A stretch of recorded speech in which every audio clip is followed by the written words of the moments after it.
At first, it's not going to register. You're going to go, what? What was that? Right? And then you're going to hear it. And that's the biggest indication. You're going to hear those engines begin to spool back.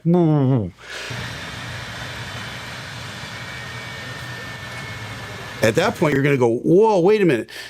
Did I just see what I thought I saw? That takes a split second. You're going to turn to the other person and you're going to say, why did you do that? Now, whatever comes out of the mouth of the other person at this point is really kind of irrelevant.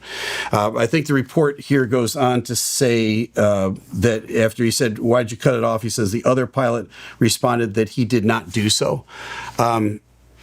I have 8 kids, and every time I caught my kids red-handed in something and I would confront them with it, they would say, I didn't do it, all right? I don't think what comes out of the other pilot is relevant to this. There's only 2 people in that cockpit, and one of them saw the other do like this and heard the engines roll back.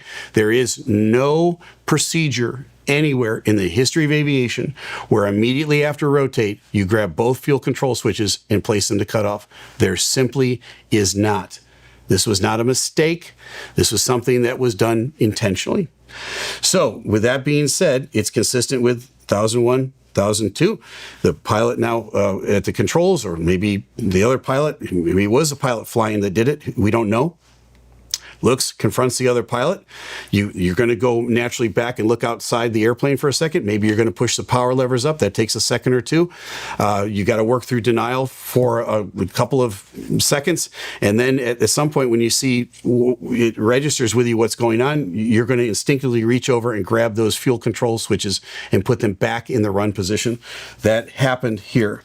So all of that, when they were placed to cut off, the rat deployed about 4 seconds later. That's consistent with how the rat works. That's why we saw the rat.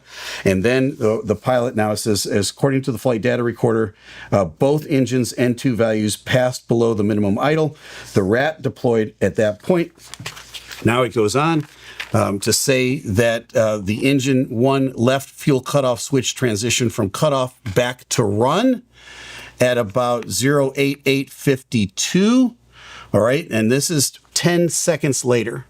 So 10 seconds after they were cut off, they were placed, both of them were placed back to run.